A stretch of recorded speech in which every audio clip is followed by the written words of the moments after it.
everybody. Welcome back to the final part. This is part 4 of episode 4 of Getting the Edge. So we've talked about things that the wrestler can do during the week at practice to improve from the physical standpoint. We talked about what the wrestler can do off the mat from a psychological perspective to prepare for competition. We've also talked about what you should be doing at the competition from a physical and a psychological standpoint to prepare for your competition. And now this last little part is going to talk about what the wrestler needs to do after the competition to continue on a positive path. And it's pretty simple. This is going to be very short and pretty brief, to be honest. So when we get home from the competition, maybe not that night because you might get home pretty late, but maybe the following day, take some time and reflect on the competition. Okay, you should be journaling. I mentioned that a lot. The journal is such a huge part of this process, and we need to sit down and compile our thoughts about the competition. What worked for us during our matches? What didn't work? How was your effort? How was your warm-up? How was the preparation during the week? Basically looking back on everything that you did for that competition. Did you eat correctly during the week? Did you train hard and smart, or did you just work hard? Okay. And if we didn't, we need to come up with reasons why we lacked in certain areas. And we have to be honest with ourselves. If we want to maximize our potential, there has to be honesty in our reflection with ourselves, and we need to be honest to our coaches to make gains happen. We need to really just be honest with ourselves all the time. Okay. So as you're journaling, write down a few process goals to share with your coaches for your next week of training, especially on those things that didn't quite work at the competition. It could be something as simple as working whistle start from the top, that you just kind of waited for your opponent to make the first move. That we need to come up with what's our first move. Are we going to go tight waist chop, or are we going to go spiral? What are we going to do on the whistle? Okay, so having process goals to have things to work on. And your process goals can also be part of your conditioning off the mat, part of your nutrition. Maybe you didn't eat very well this week. Maybe you didn't stay hydrated. Maybe your weight cut was not the best during the week. So things that we need to work on, come up with those process goals. Okay. Is there video from the weekend? A lot of these tournaments are broadcasted on Flow Wrestling or Track Wrestling. Maybe they've been posted to YouTube. Maybe you have a manager that records your matches.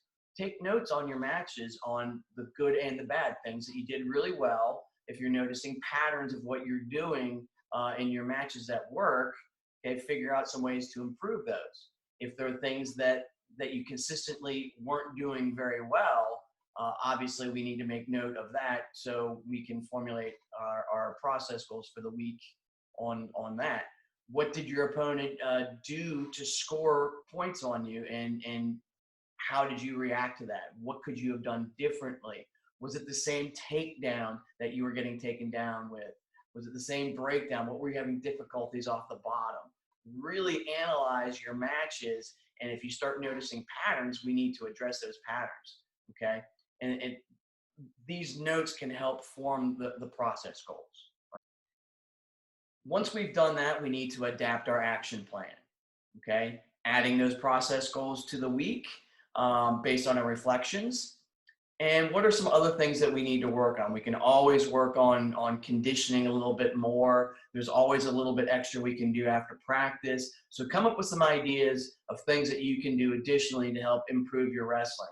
If anxiety was a big factor in the week, then we need to really focus each day off the mat on coming up with things that we can do to short circuit those anxieties. Really work on the Jacobson progressive relaxation, work on positive self-talk, work on controlling your breathing and having that mantra to end those negative thoughts of anxiety. So really addressing those issues that we need to work on. And the final thing that we need to do with this is communicate. You need to let your teammates and your coaches know about your process goals for practice, what you want to work on during the week. If you want to set up some private one-on-one time with your coaches to address these situations, that's a great way to do it. Morning workouts are great for that, to get some really hands-on one-on-one time to focus on those little things that we need to improve on, okay? Again, talking about our anxieties with our coaches, like, look, I was really stressed out this week and I think this was the reason why. What can I do to address that? Getting their input, talking to them about how you competed. Well, coach, how do you think I competed out there? Not did I win or lose matches or did I place high enough, but how did I compete? Okay, what do I need to work on to improve myself as a wrestler? Right, so that needs to happen after you compete. So if we continue to do that on a weekly basis or a post-competition basis, you're going to start to see over time that you're going to be making gains during the week, that in turn, when you compete again, you're not going to make those same mistakes, that you're going to prepare differently, that you're going to see an overall change in the way that you wrestle and the way that you feel about your wrestling. And that can only head us in the right direction. So I hope through episode 4 that you got some good stuff out of this. I will in future episodes address nutrition, because that's something that high school kids think that they know a lot about, but really they need a lot of help on making sure that they're eating the right things. I'll show you what I eat. I'll talk a little bit about nutritional supplements that I think can help you. Again, I'm not a medical doctor, so you have to do a lot of research on supplements to see if they are actually beneficial, not just a word of mouth from the guy at GNC. So we'll talk a lot about the importance of good nutrition. So again, I look forward to seeing you back for another episode of Getting the Edge, and hopefully we will be back on the mat sometime in the near future. And until then, this is Coach Prebish out of here. I'll see you soon. Be safe.